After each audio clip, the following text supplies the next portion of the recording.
Abonnez-vous sur votre chaîne YouTube LCO TV officielle.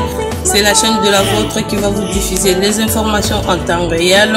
Vous aurez les informations concernant les sports, la politique, la musique ainsi que les socio-culturels. Abonnez-vous massivement sur notre chaîne YouTube LCO TV officielle. Abonnez-vous, abonnez-vous, abonnez-vous. À ne pas manquer, hein. Vous aurez les informations en temps réel. Voilà, chers amis internautes, Bamboté. Ebele, nabi ko saka kuma bongo branché na chaîne abini bolinga mingi babi LCO TV officiel, LCO TV officiel chaîne la sarabilo ba information na source na mission qui toko bolinga bongo babi vérité comme makabongo na ngai votre humble serviteur juste n'a pas peur loko de la presse mobali ya basi moko donc chers amis internautes donc lelo toza boye na matanga ya général Defao na mokolo lelo samedi donc ça mokolo sorti accord général Defao donc tokolaksebino événement ndenge to bandengo na cinquantenaire peut qui ne to koma na misère place yo bako tika corps na bakolela yango momuki après kolongo wana ko kende na cimetière ya nécropole donc ngana bino na total ndenge événement ezoko koleka total banani baye ndenge bato bazolo bape banani baye te pe bazolo la général de Fao ndenge nini ce qui vraiment na sabongo même langage na caméraman privé na ngababi héritier momukasa donc à côté total ndenge makabozo le kapeto ka interview ya moko na moko tout de suite.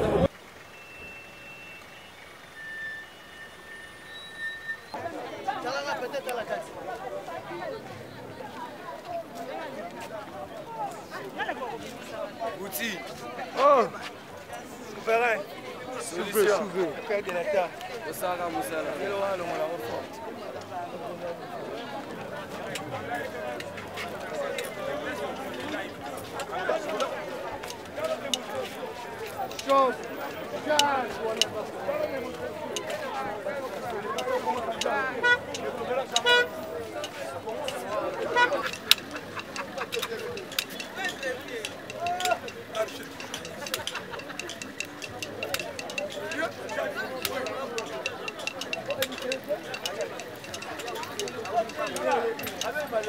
Démonstration d'Ilamba. Et la même ministre au PNR. Il a même ministre au PNR. T'as la dollar. Le poteau, la poteau. Démonstration forme. T'as la démonstration forme. Le PNR. Il a même. Comment ça ne tombera jamais. T'as la nègre de l'ennemi. Démonstration forme. Et ça, Bilamba, t'es que Bilamba Boutou. Bilamba, il faut que ça la Bilamba. Et on s'en va longtemps. Ceux qui Bilamba ne le bagaté, il y en a moins.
vraiment tu vas assister pour na ba Congo vraiment ba sepela po na kati ya sap toza ini toza bolingo toza bomoko po à la moment où toza de descendre roi Salomon au sanate ba misusu bango pe baza na parole ba roloba na parole Maïndombe attaqué ouais c'est bien moi placé du Maïndombe l'homme le plus demandé de la terre en pleine course vient d'arriver Piné Toboki ba comité c'est pas bango si puis a relé la vie na biso dev icône de la mode mais ndeto l'Olivier bongotier le binaki na makanza makambo ezate on a la grâce toke matonge eloko te do ba négliger de ya vie bandero les ate podium malonga ezate to mona ba grâce si c'est ba daya omusu ba la bango na ba stade de martyrs ba musu na palais du peuple pourquoi pas vieux dev mboko to linganité c'est pas ça qu'on appelle l'amour doit na kanda ko sakana te vieux pe à son âme c'est nga ba moteka pa ki question mené ya papa Wemba ye moko le nyaka vieux pe sa bango mote bani c'est rose nganze ye na dire na commenter pe à son âme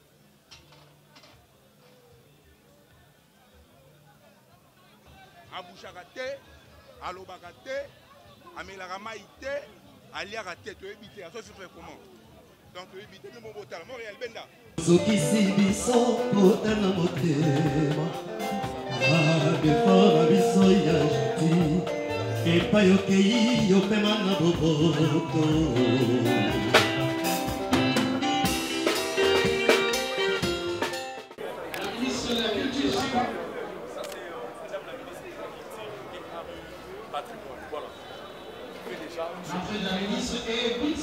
sokisi biso kotana motema abefora biso ya jeti epai okei yopema na boboto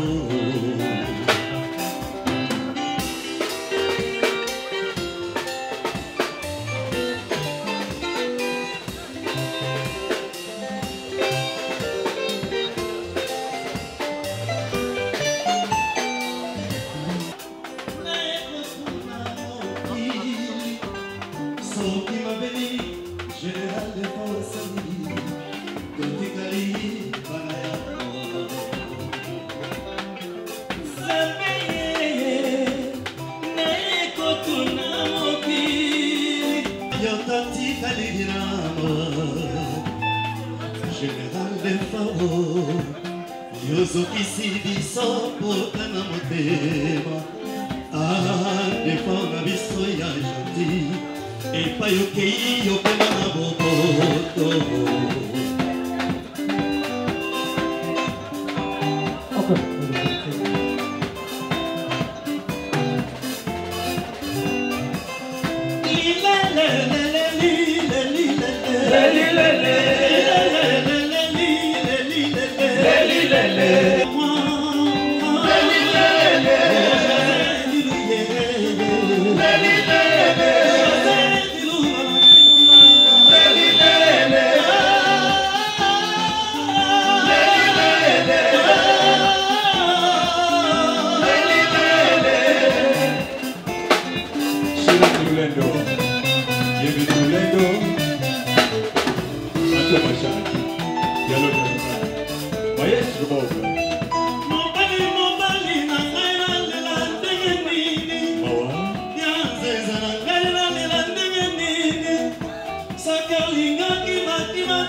parce que il était en plein studio à préparer l'album naï azana bloc belé fala bimisa parce que azan bien moko abeta trop natin leloté faut reconnaître parce que bango temps basala ba succès YouTube et la radio basala ba fort moko ya grave au biso lelo to ko sala ngote ozomona ko perdre batabongo za mabe fallait to mona ngata bango sala ka biso fierté aza par ba icône mboka o et nzamba le bito kum na ba circonstance nyonso toi on a le sala parce que nzamba sa boxi mo canonné donc pour moi je dirais que son âme repose en paix et nous sommes là toujours la vie continue to compter toujours sa fierté bon merci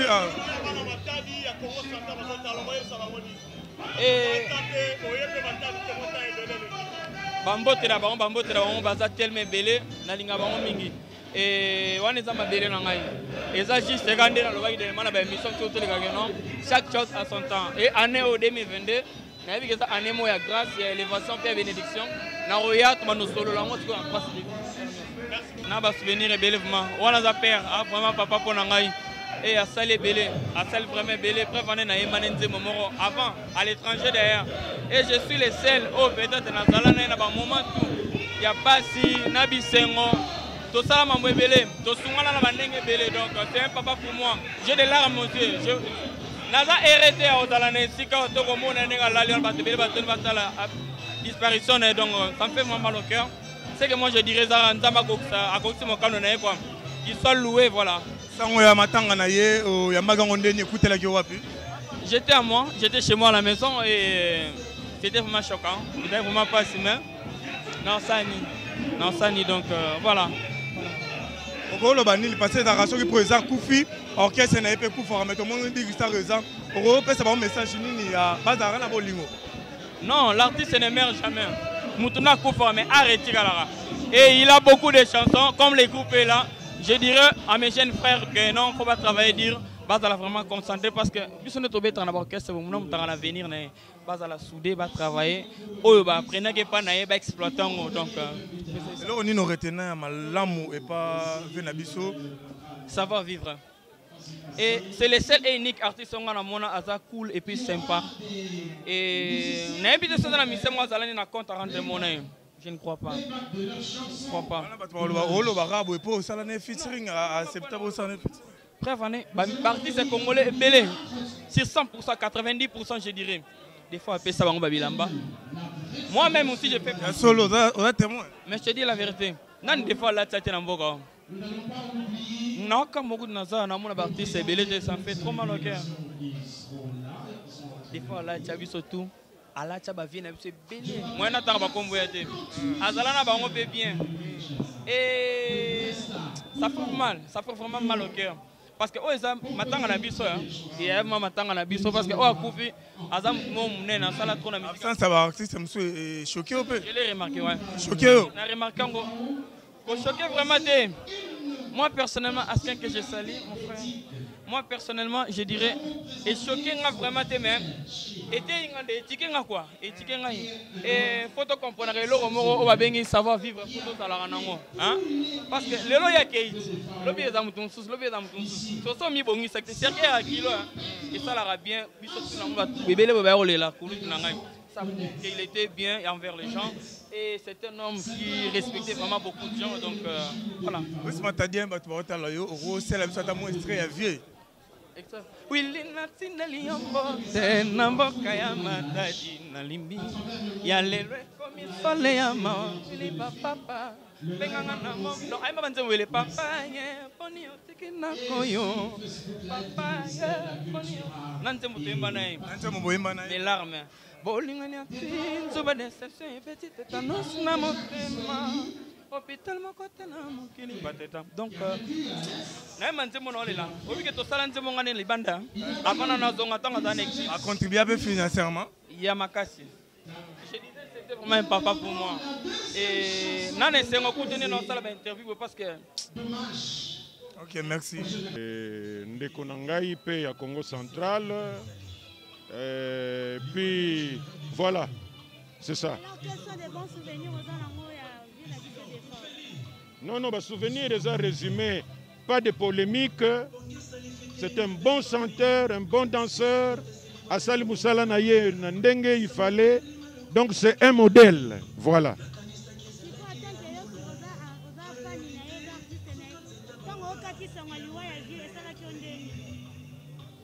Oh, mais tant que ça na yoki sangwana et ça là nga doublement pasi à part on a uti koloba na bino nga nazali mutu ya suka oyo na trophée Congo et uti ko salema il y a 2 mois na li soki li ma golf soki ni ba golf soki na kuna donc nga na basenga kinga na jury pour que na remettre trophée ya l'immortel na defao.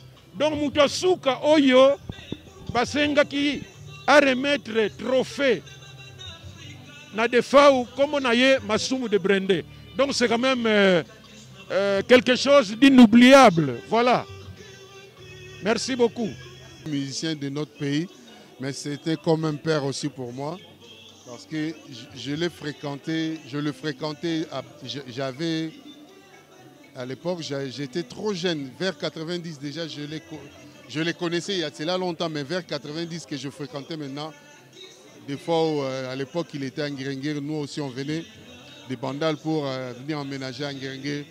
Et depuis cette époque-là que j'ai commencé à le fréquenter et à assister dans des répétitions, dans ces concerts, c'est ça. Quels sont des bons souvenirs que vous retenez de Defao Matomo? Beaucoup, beaucoup. C'était même 2 ou 3. Déjà, je dirais, à l'époque, on a débuté le groupe Wenge Musique à Maison-Mère. Si je m'habillais aussi bien, c'est lui qui me donnait souvent des habits. À part ça, même dans mon garde-robe à la maison, là, comme je suis là, j'ai des habits. Il y a là même 1 année, 2 ans passés qu'il me l'avait envoyé, qu'il m'avait envoyé chez mes frères de Jet Set, les musiciens de Ferré, qui m'ont amené ça. Et j'ai beaucoup pour lui. Et il m'a beaucoup conseillé à ce qui concerne la chanson, comment améliorer sa capacité de vocale, comment maîtriser le micro. Il m'a appris beaucoup aussi. Je le fréquentais tant qu'un père, tant qu'un grand frère et tant qu'un musicien du pays que j'aimais sa voix. Et puis il était parmi ceux dont là aussi qui copiaient, en fait, qui suivaient la lignée de mon père, c'est ça. Vous êtes un grand musicien au sein de ces pays. Le général Defao Matomo a été aussi grand, un grand musicien au sein de ces pays. Mais aujourd'hui, nous avons remarqué l'absence des grands musiciens aussi comme Kofi Olomide, Jibin Piana, Wera Sound et autres comme ses confrères. Vous pouvez nous dire quoi à propos de ça? Bon, à l'hôpital du cinquantenaire, j'avais vu Wera. Je ne sais pas s'il va venir après cela, après là-bas. Donc, ce n'est pas encore la fin. Il y a encore du temps. Je crois qu'il pourra venir dans les heures qui viennent. JB, je ne sais pas pour le moment s'il est à Kinshasa ou soit il n'est pas. Mais je crois qu'ils seront là. Parce que des fois, il était beaucoup pour nous aussi dans Wenge. Même le Wenge à l'époque, le Wenge ensemble, même notre Wenge aussi. Il nous a assisté beaucoup, vraiment beaucoup.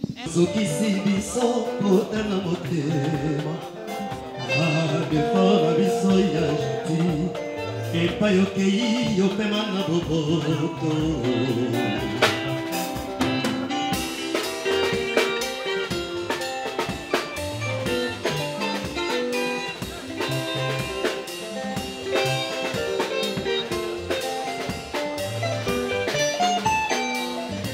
Soki si biso pota na motema. Defao biso ya jiti. Et pas yo kei yo pema na boboto.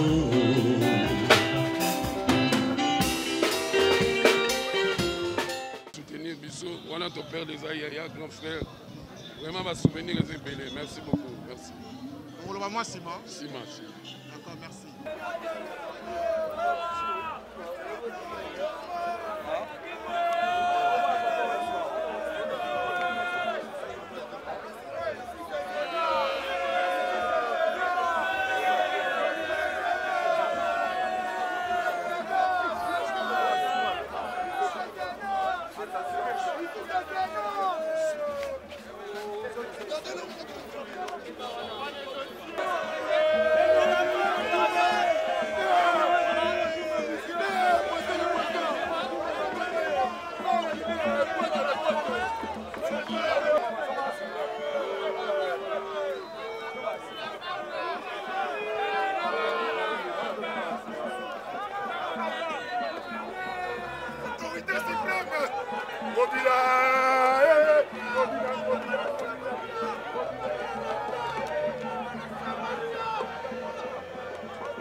Abonnez-vous sur votre chaîne YouTube LCO TV officielle. C'est la chaîne de la vôtre qui va vous diffuser les informations en temps réel. Vous aurez les informations concernant les sports, la politique, la musique ainsi que les socio-culturels. Abonnez-vous massivement sur notre chaîne YouTube LCO TV officielle. Abonnez-vous, abonnez-vous, abonnez-vous. À ne pas manquer, hein. Vous aurez les informations en temps réel.